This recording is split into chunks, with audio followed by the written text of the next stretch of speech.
İnsan yeganə varlıqdır ki, şuurlu xəlq edilib. İnsanı digər varlıqlardan ayıran ən üstün ali səbəb onun şuurlu varlıq olmasıdır.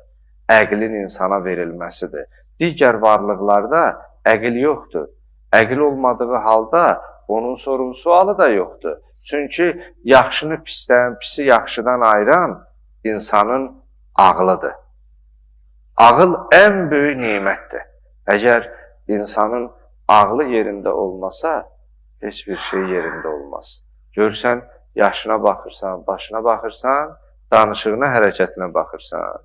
Əql yerində olmayanda insan öz dəyərini itirər, əlindən nələri varsa verər. Təfəkkür insanı düzgün istiqamətə aparan, düzgün yol göstərən ilahi bir nemətdir.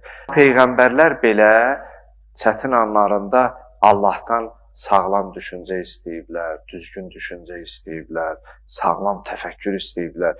Baxsaq, Həzrəti Musa Peyğəmbərin, Həzrəti Harun qardaşı onun vəziri idi, o da Peyğəmbər idi.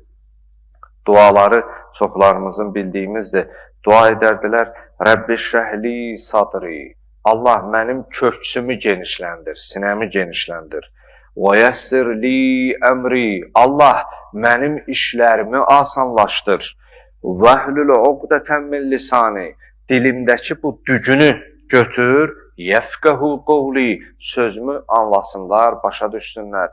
Baxın, köksün genişlənməsi, qəlbin genişlənməsi sağlam təfəkkürə yol açır.